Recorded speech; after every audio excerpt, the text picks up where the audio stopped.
Welcome everyone to this exciting interview segment. Today we have the pleasure of sitting down with David Drancy Wilson, star of the Lifetime movie The Killer I Picked Up. David takes on the role of Aaron. Join us as we delve into David's insights into his character and the challenges of filming this movie. Thank you for being here with us, David. Well, thank you for having me. It's a pleasure. It's a pleasure. So, can you tell us a little bit about your character in The Killer I Picked Up? Sure.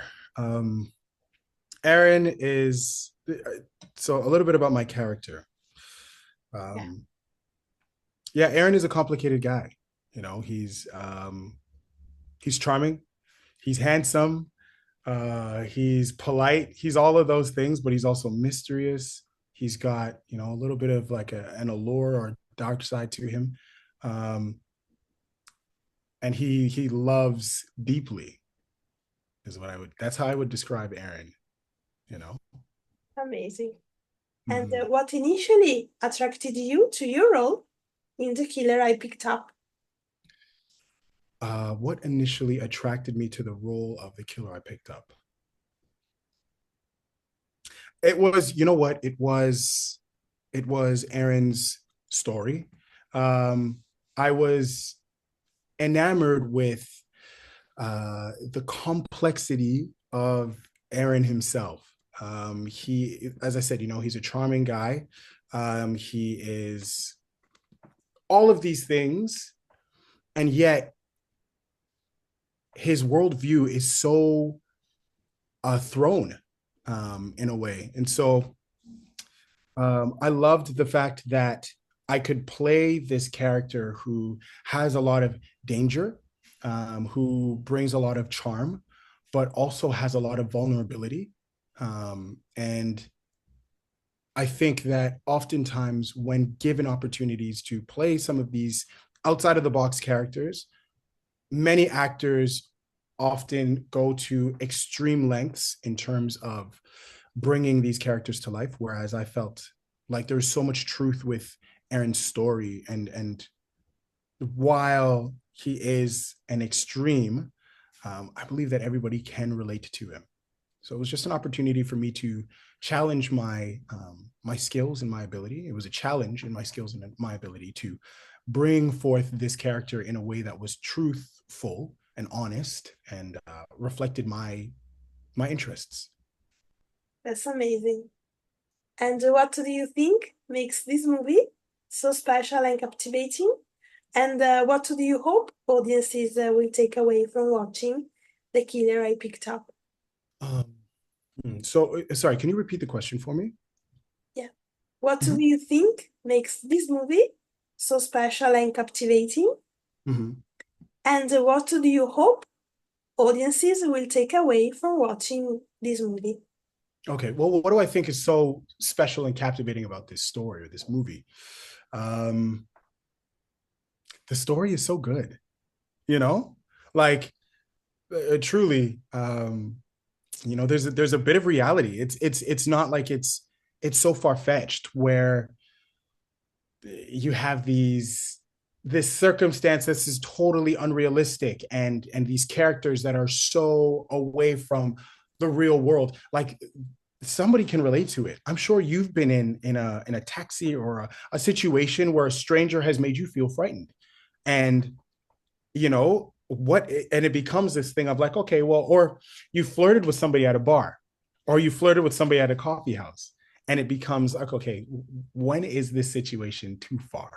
And so I like the fact that it's a grounded story. Of course, there is some exaggerations, but for the most part, it's a grounded story, and I love that. And sorry, I just wanted to repeat the second part of your question is, what do I think audiences can take away? Yeah, yeah, from Right. watching this movie. Red flags happen for a reason, Yeah. like truthfully, um don't ignore your gut feeling.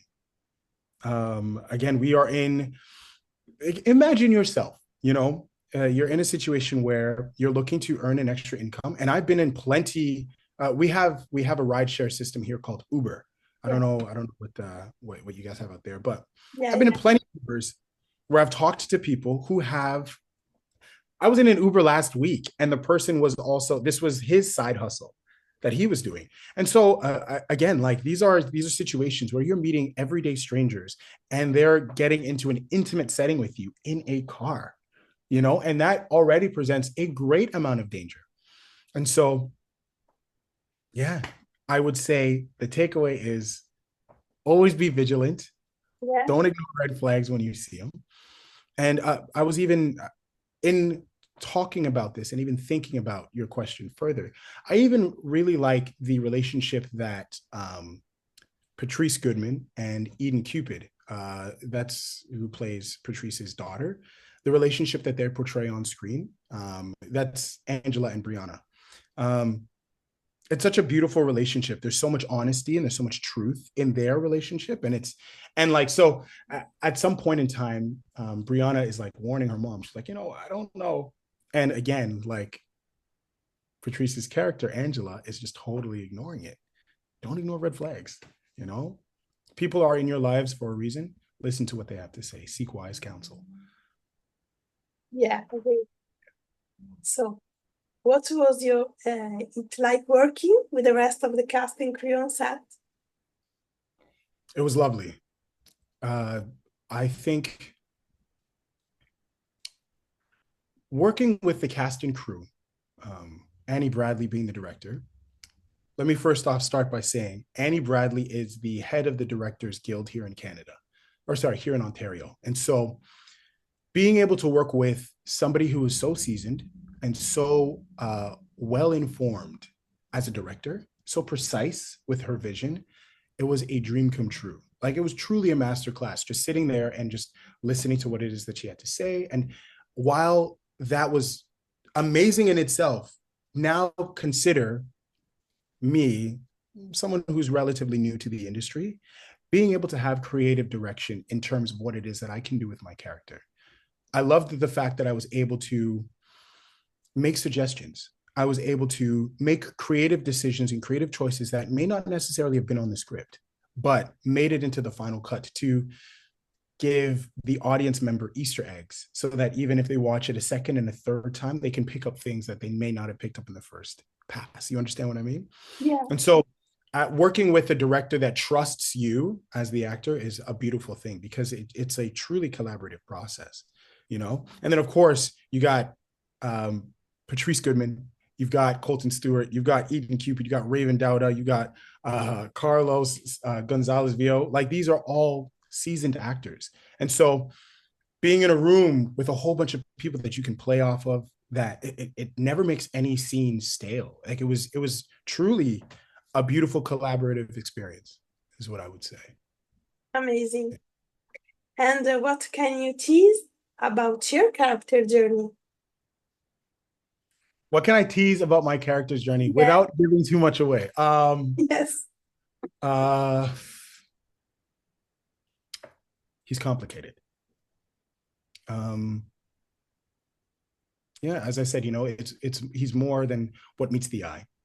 Uh we start off with this charming guy, and slowly as the movie progresses, like an onion, layer by layer, we start to peel back and start to see who he is. And you have a choice of whether you like him or you don't. And I must say that was a great that was a great thing to do. Like it was a great thing to sort of embody. And so, as I said, I don't want to give too much away. So, is that fair? Can I say that and leave it at Yeah. that? Yeah, Okay. it's okay. It's okay.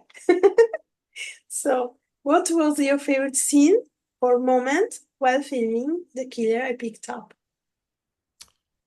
My favorite scene while filming The Killer I Picked Up, I would have to say would be it would have to be a scene with me and my sister Whitney, played by Raven Dowda. Um,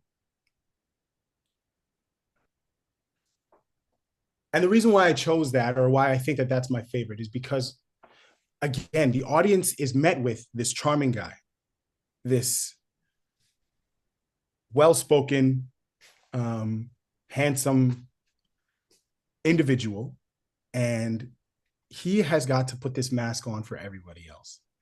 And in the scene with Whitney, that's the only time that you truly see this character as vulnerable as he is. You know, he gets to be the little brother who doesn't have it all figured out, that is trying to find answers and solve this mystery of where his wife and child are. And in that scene, in those moments, Whitney brings into question his overall motive and like who he is. Yeah. And that's the only time really that we see the vulnerability of Aaron's character, and we really see what his motives are and what is his why.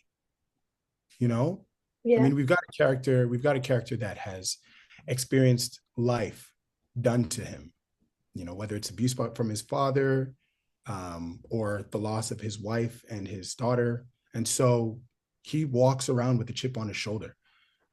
You know, and so this is an opportunity for you to see beyond the anger and beyond the frustration, but the sadness that is the core of this character. Great. So, change of subject. Mhm. Can you share your favorite memories about your time in the TV show Good Sam?